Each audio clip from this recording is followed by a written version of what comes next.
Yes, they are.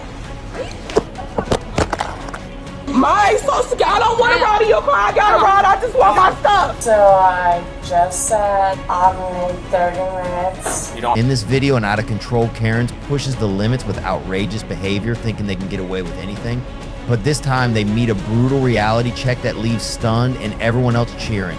That watches their entitlement finally catches up with they in the most unexpected way. In the bustling world of retail, most interactions go unnoticed, but every once in a while a situation occurs that captures the public's attention. And that was the case in a recent incident at a Walmart in Virginia Beach, where a confrontation over alleged shoplifting escalated into a physical altercation. On July 24, 2021, a video began with the narrator setting the scene for a dramatic encounter at a local Walmart in Florida. The scene begins with a normal shopping experience that quickly escalates into a heated confrontation. What started as a mundane store visit turned into a viral incident that garnered widespread attention.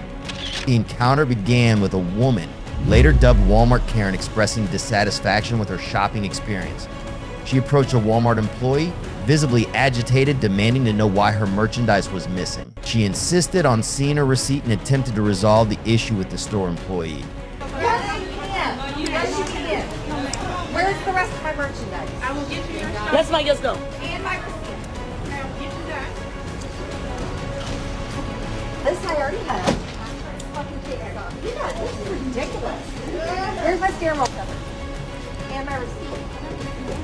And I was... Tensions escalated as the woman confronted the Walmart employee about the missing items. Her frustration was evident as she accused the store of mishandling the return. The employees attempted to calm her down and explain store policy, but her agitation only increased. In an attempt to resolve the situation, the woman argued that she had left the items in her car earlier and did not steal them. However, the employees remained steadfast in their stance. The blanket was here. This was here. Go get it. And my receipt. Did I tell you I go have the camera ready? Did I say I go have the camera ready?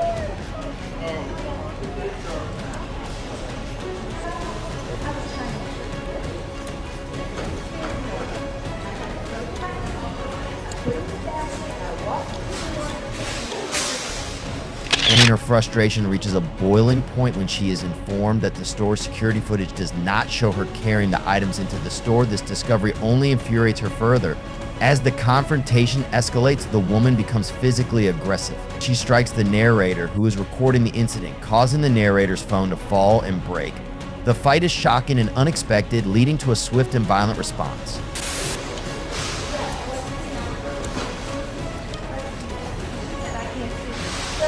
They're arresting you then for shoplifting, ma'am. Yes, they are.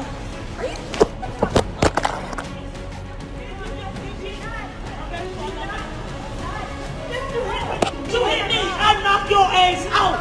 I knock your ass out, bitch. Don't you ever put your hands on me. I try to break your motherfucking nose, bitch. Don't you ever touch me again, bitch.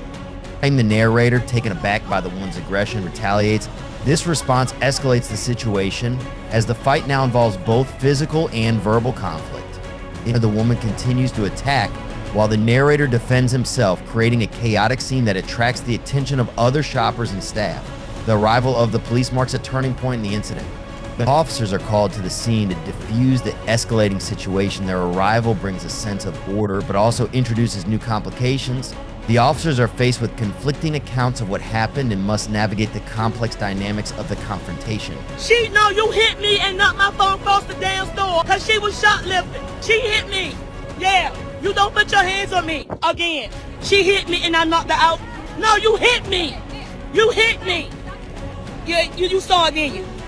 All right. Okay. Thank you. Thank you. She was shoplifting or whatever, or trying to act like she bought something in the store. Okay, she would act like she bought something in the store, but said she did not bring it in the store. So since they was going crazy, so what happened was, it was an argument. So they kept telling her they looked at the camera and she did not bring the item. So I would videotape it for whoever need the videotape. She stole on me, guys, in Walmart. I tried to knock her, my whole hand sore. This the second time I had to reach back. Her whole face swollen up. I tried to kill it. She was dead wrong. She threw my phone up. She hit me so hard, my phone went flying to the floor. Everybody else on that need puzzle. Any nigga get puzzle, we gonna show y'all what we do. Just like that. Just like that. Then I got a fight, girl. She hit me. She hit me because I said, ma'am, this is what I said to her. I said, ma'am, yes, ma'am. How'd I do? I said, you just hit me. Don't get posted now. She stole that bitch. Boom, man, with a ball game. Knock that bitch out. Pretty man. She's stuck. As the situation unfolds, confusion and controversy arise. The narrator and the woman each present their own version of the story. The narrator asserts that the confrontation was the result of self-defense, while the woman asserts that she was provoked and acted in response to being struck first. Knock my hand. You had to physically hit me to knock my phone off my hand. She swung on me. No, she attacked me. It's no ifs, ands. It's no ifs, ands about it. I was attacked. It should not be no two incident reports on two different assaults. It was nothing but one assault. It was one fight. What hit me, and I defended myself. And that's that. It was no two different incidents. Okay. She hit me, my phone fell out my hand, and I hit her back. No separate incidents. So I feel it's like one incident. Hey guys, y'all heard this. Now y'all seen it on Facebook. No, I'm talking to my Facebook. I am fine. Oh, you giving her my information when I was assaulted. I you can record while I do my job, but what you were just doing. See, but now I feel like I'm being discriminated. Her charges on me. Get her my information. Because it was two separate. He said it was two separate assaults. It was only one. She hit me and I hit her back. Cause she can take charges out on me because I hit her back. You can take charges. Okay. Somebody call my lawyer. Somebody. Well, we will. I will. I have delegates. I have symptoms and everything. Yeah. As lawyers, yes. Y'all see this once again, guys, here in Virginia Beach. Discrimination at its finest. Let us do our job. What else do you want to do, sir? And the officers must reconcile these conflicting accounts. They attempt to determine whether the incident involved one continuous fight or multiple separate incidents. This process is complicated by security footage, witness testimony, and the emotional reactions of those involved. Under Virginia Code Section 18.2-103, concealment and shoplifting. Shoplifting includes specific acts such as intentionally concealing or taking merchandise without paying for it with the intent to not pay for it. Altering or converting the price or packaging of merchandise so as not to pay for it in full. Falsifying payment or intent to take merchandise without paying for it or without the consent of the seller. Karen's intentional taking and failing to pay for the merchandise violated the framework of this section. Karen's conviction was for petit larceny, a class 1 misdemeanor. Penalties include up to 12 months in jail and or a fine of up to $2,500. In our second today's video, we're diving into a dramatic and intense situation that unfolded at an airport involving a heated altercation between a couple. On February 14, 2024, a seemingly ordinary day turned into a chaotic scene of conflict and legal consequences in the airport at Las Vegas. Let's break down the events that led to this incident, the aftermath, and the implications for those involved. It all began at a bustling airport, a place where travelers from all walks of life converge with their personal stories and destinations. However, on this particular day, the airport became the backdrop for a volatile confrontation. The conflict arose between a couple who were reportedly fighting over a phone charger and a pair of AirPods. Officers were called to the scene, arriving to find a couple engaged in a physical altercation. The details of the fight were related to a phone charger and some lost AirPods, but as the situation unraveled, it became clear that there was much more to the story. Swing on me, okay? I ain't gonna swing off you. He brought me down here. We went to Las Vegas from Chicago Airport. Calm down. I'm irritated. Calm down. Okay, come over here. Come on, let's My go. purse is still in his car. My personal stuff. My social security. I don't want to ride in your car. I got to ride. I just want my stuff. No, he's not gonna take my stuff and it's residing in his car. No, it's in Chicago. My daddy said he will come get me and take me home, but my purse is in his car. I need my purse. It got my social security card in it. All my link cards, my direct cards, all of that. I don't, and my ticket, and he has my ID. The same ID he used for me to get on this plane. He has it, okay? We'll ask him to get it for you, okay? As the officers intervened, their primary goal was to de-escalate the situation. The couple's argument had reached the point where their shouting and physical actions had drawn the attention of bystanders and airport staff. The officers, in their attempt to bring calm, focused on separating the individuals involved and gathering information about the incident. Some stuff got left in Vegas. Ain't got shit to do with me. I got my own things. I'm not carrying your things. She left some AirPods. That's my kid's mom. But I don't give a fuck. She want to get in here and showing out. Okay. She better find a way home. You got to what? Your driver's license. We still got to go through all the formalities. Okay. And that's all that triggered her. We're flying together. kill you. Yeah, where the kids at? I'm you in get a Dallas, story? Texas right now, Really? and I'm not from. I mean, One it's of my gone kids nuts. is with mama. All The I other got kids is is that at she his hit him. grandmother's house. I'm just trying to. Yeah. Man, he been cut off. I let you decide to take me out of town for you to pull all this extra stuff. I don't have time for none of this. I don't know who. Hey, and Jeanette, is it Jeanette? I'm not. You call me Angie. No, I don't have an email. Because I left my wallet in his car. Okay. I have her her ID. You have it on you. One of the main points of contention was a purse that the woman desperately needed to retrieve. It was in the man's car and it contained crucial items including social security cards and personal identification. The woman's frustration was palpable as she demanded access to her belongings, emphasizing the importance of her documents and the urgency of getting court.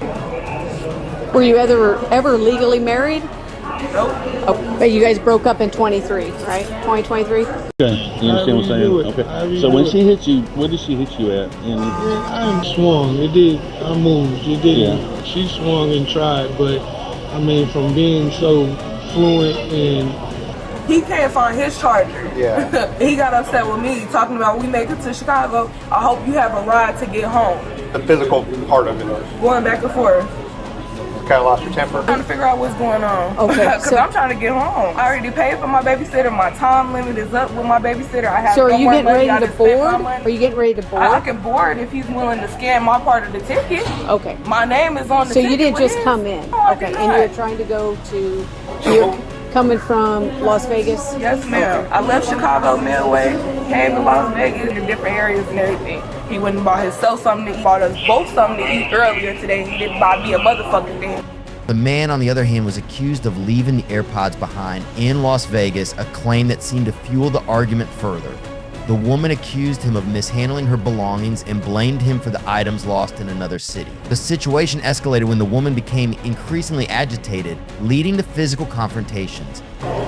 So were you guys not getting along when you came back from Vegas? Yeah.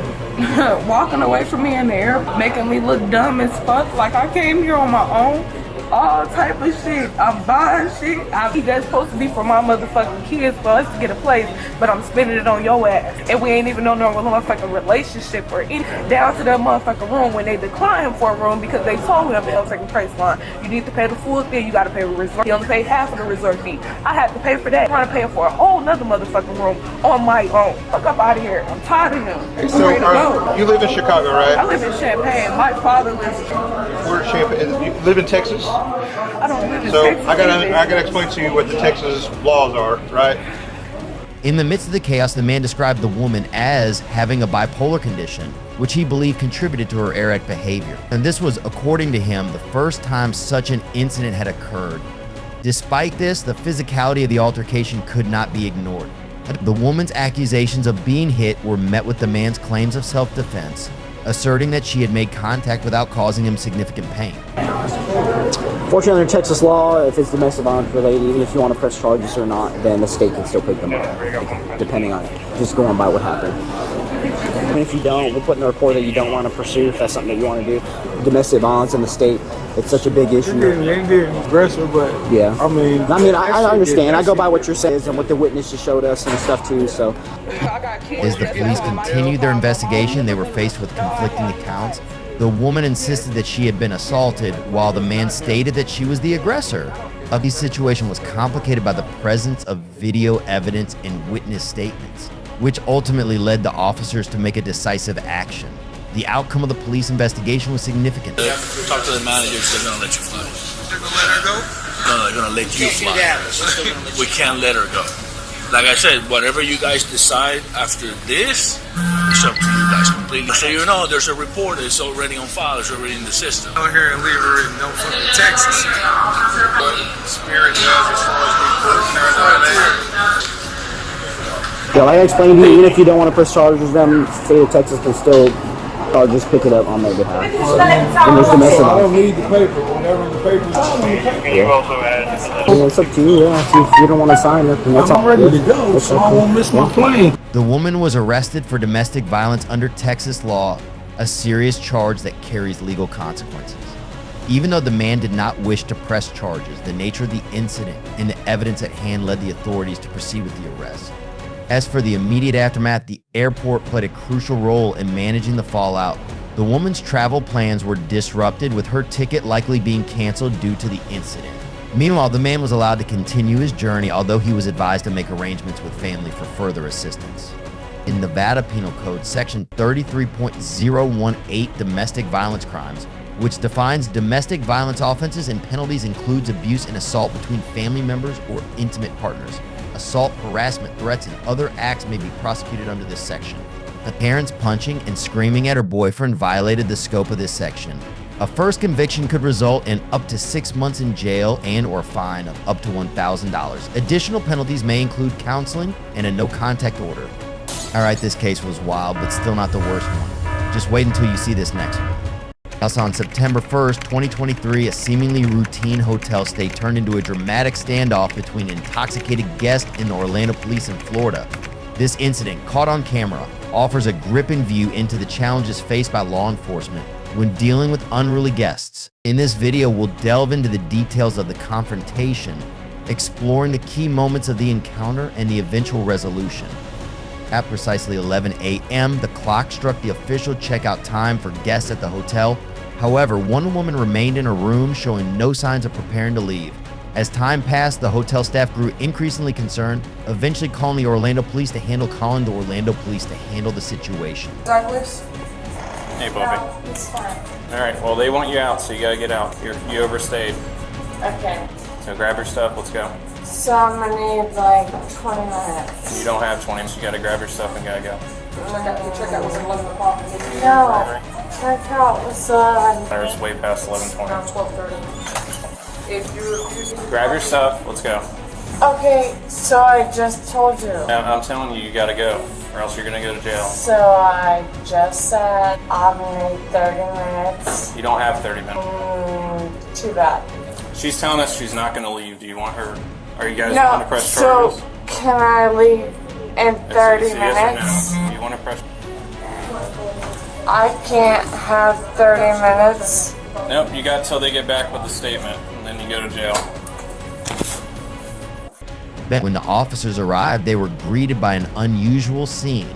The woman, highly intoxicated, was lying in bed, refusing to acknowledge the officers' commands. Her slurred speech and incoherent responses made it clear that she was far from sober. No. So I can't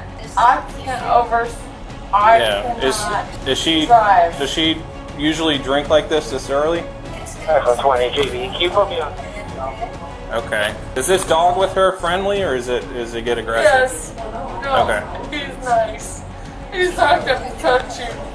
You got a statement and everything? Ma'am, can you step out and talk to us real quick, please? What? Can you step out here, please? Can I what? Can you step outside, please? Because if we take you to jail, it's probably going to be a couple days before you get your dog. And we don't. No, you're not. Then you need to get up like an adult and step out here. The police officers began their interaction with patients attempting to reason with the woman. They explained that checkout time had long passed, and it was now 12:30 p.m. They firmly but calmly asked her to gather her belongings and vacate the room. But despite their efforts, the woman was uncooperative. She insisted she needed more time, asking for an additional 20 to 30 minutes. Give me a second. Because at this point, you've overstayed your stay and they can charge you. Is that a naked man that I found in the window? You've already had 2 hours past the time you're supposed to be. Right around a blanket. What's 11? All right, It's ma'am. 1 o'clock now. At this point, they want you to leave their property. We're trying not to take you to jail. Okay, so I asked for 1 second. You've gotten plenty of time for you to gather your belongings and that's what they leave the property. To leave the I property, asked for you're gonna go 1 to jail. second. We're trying not to do that. Put your hands up. Not much to do. Ma'am, if we come over there and grab you to take you to jail and that dog attacks us, we have to defend ourselves, and we prefer not to do that. Hurt your dog. Your dog obviously is protective. Hey, he's clearly protective, so please go. The officers reiterated that this was not an option. They made it clear that if she did not comply, immediately she would face So we can arrest. see that. As the standoff continued, the woman became increasingly defiant. She argued with the officers, claiming she could not leave without more time. She questioned the necessity of immediate departure, highlighting her distress and emotional state. Hey, puppy. You nice? He's not gonna be mean. He's already curling his lip. You need to get up. Because if it bites one of us, might get shot, and we don't want to do that. But we're not by us because you're being ridiculous right now. So it's time for you to get out of bed and step outside the room. Okay. You gotta get out. It's time you're not making the situation any better. Holy Just grab the dog. Grab her. No one's gonna Ma'am, you've taken this to a whole nother level. This is all you. You are causing the issue. I have a dog. And if I had 3 police officers tell me my dog might get shot because of what I was doing, No, I would not. I would take shoot care of my him. dog. I will fucking tackle you. If your dog bites one of us, we are going to defend He's ourselves. not gonna bite you. He's already shown his teeth like he wants to fight. The dog's aggressive behavior further complicated matters. The officers were cautious, understanding that if the dog attacked them, they might have to defend themselves. They stressed their desire to avoid harming the dog and to handle the situation with care. Don't touch my dog. All right, come out here. We won't touch your dog. Don't touch my We're dog. not trying to touch your dog. Come on. The more you walk this way, the more we walk this way. We'll all walk together. Listen, I'm not gonna put myself in a car. Cool. Let's step out front. We'll talk about it. We want to get away from her because your dog's aggressive. We want to get away from him. Come on. We're trying. If we walk outside, we don't need to touch him. That's the thing. Let's walk outside so we don't have to touch your dog. We're trying to do what you want. But the dog's gonna stay in here. We don't touch him, and we're gonna walk out there. Big tooth leash. Okay. We don't need a leash right now. We need you to step out in the hallway and talk to us. Here. We're trying to get away from the dog who's clearly aggressive. This is not. Then step out front and show us that he's not aggressive. The situation reached a critical point when the officers decided to arrest her. They moved in with caution, making it clear that she needed to leave the room immediately or face arrest. The woman's behavior remained defiant, and her refusal to cooperate led to a tense and dramatic arrest process. Yeah. Generally, that's, you know, pretty. Oh my God. You're under arrest. Never wrong. Yes. So, fire call 2-4, can you copy the back? Cool. Fire call 2-765. 4150 Eastgate Drive, 4150 Eastgate, for 22 at Millennia 711. Shoot the caller to the staff, so that's your loud speech in the background. In the final moments of the confrontation, the officers managed to arrest the woman. Though the process was fraught with challenges, the dog, still showing signs of aggression, remained a concern. The officers were careful to avoid any unnecessary confrontation with the animal while securing the woman. As the woman was led out of the hotel, the officers continued to address her concerns about her dog. They assured her that they would make every effort to ensure the dog's safety. Despite the chaotic nature of the arrest, the officers aimed to resolve the situation with minimal harm and disruption. According to Florida statutes, Section 810.08 trespassing occurs when an individual enters or remains on property without the permission of the property owner or manager. If an individual remains on property after being asked to leave, this can also constitute trespassing. In Karen's case, when it was time to check out of the hotel, Karen continued to linger and delay the hotel's rules, which violated the framework of this law. Trespassing is generally considered a misdemeanor. The penalties can include a fine of up to $500 and up to 60 days in jail. All right, fellas, what do you think? Share your thoughts in the comments, and don't forget to subscribe for more interesting and educational contents in the future. Thanks for your support.